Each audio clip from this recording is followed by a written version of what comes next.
Hello there. So we're back. We're back with some cues, with some elements, with some devices to help you put the words together in English in a natural way. And what is a natural way? The native way. Natives might pronounce things wrongly, but they are the ones to be imitated. If they pronounce them wrongly, it's according to the origin. So they may mispronounce a word that derives from French, that is, from French origin. But that's the way, that's their right.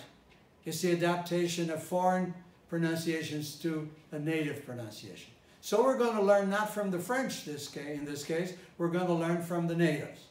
And what natives? The general American speakers. All right?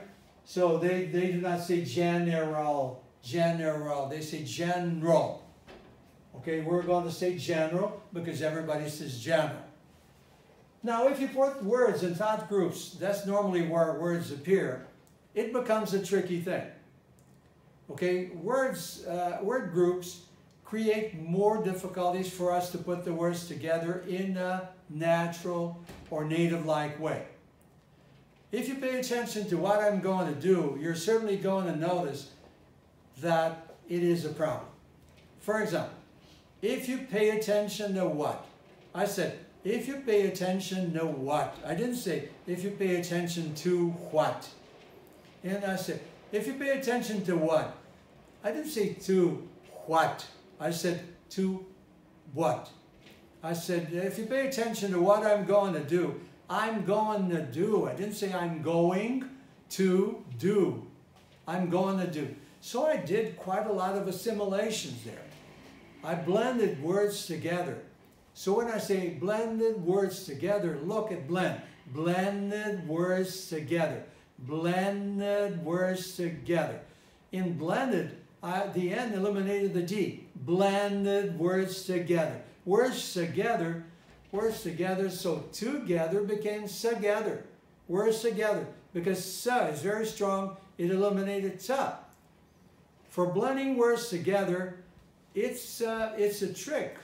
It's a necessary trick for you to keep the rhythm. It's a necessary trick for you to keep the rhythm. There are many tricks there. There are many tricks there. So if I say, for example, this is a tricky sentence. Look, she knows that man. She knows that man. I pronounce that in two different ways. You're a good listener now. Look, she knows that man. She knows that man. The first that was pronounced as that because it's a connective. Okay? It's a relative pronoun. If it is a pronoun, it's not stressed. So, she knows that she's going to leave tomorrow. She knows that she's going to leave tomorrow. She knows that man, but that is a demonstrative. Demonstratives are stressed. So you have a word, a connective, a relative pronoun, which is not stressed. So, she knows that man. Well, this is very, very tricky, and people might have a lot of trouble pronouncing this phrase, which is relatively simple. But if you listen to a TV program, the speaker, the anchor, the presenter is going to say, she knows that that man is innocent.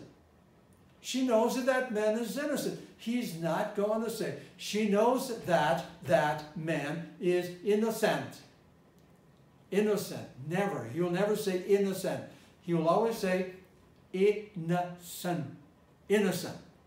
He will not go to the end of innocent that other dialects might.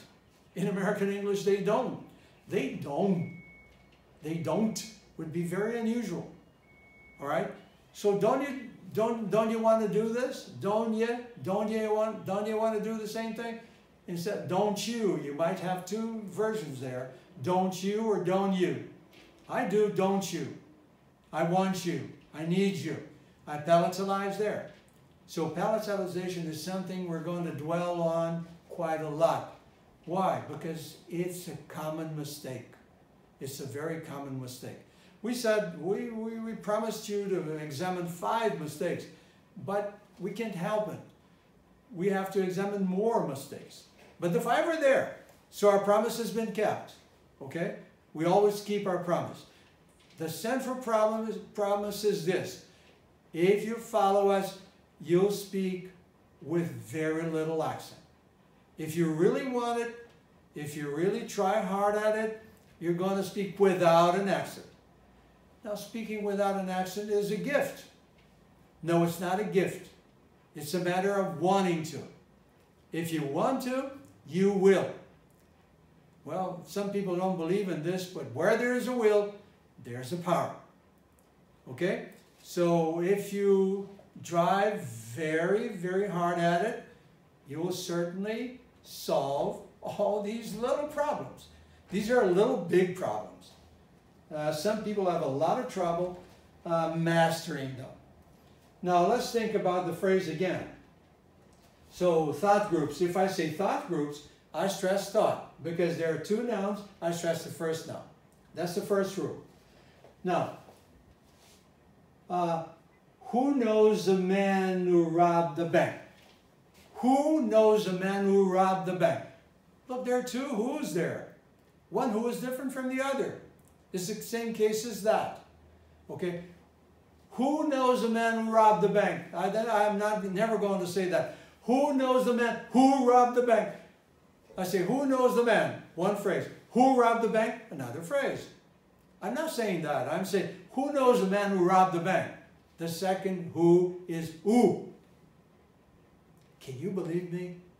Some people see the who there, they pronounce who, independently of its being who.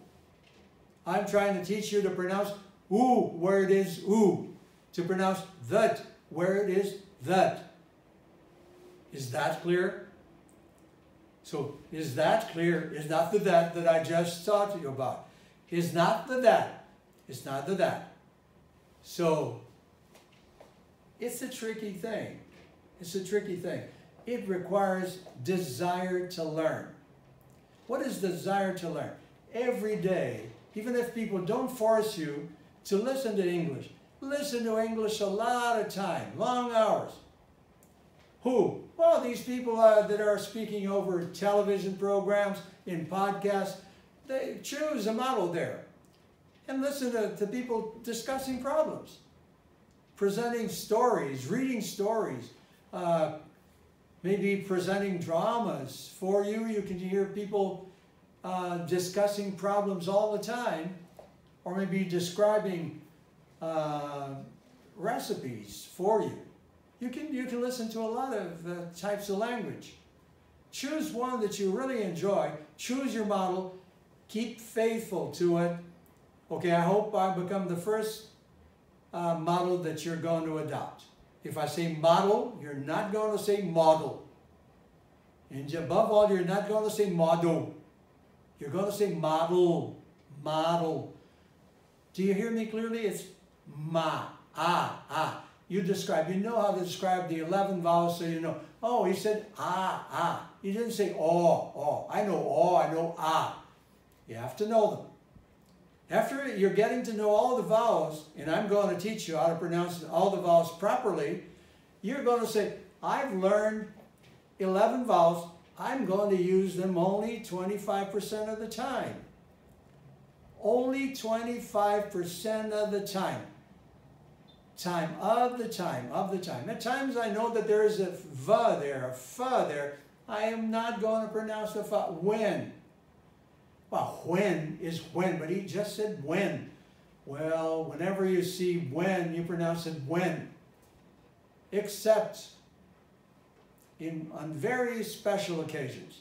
Notice when people pronounce notice. Some might pronounce notice. Noticed it. Very few general American speakers would say noticed it.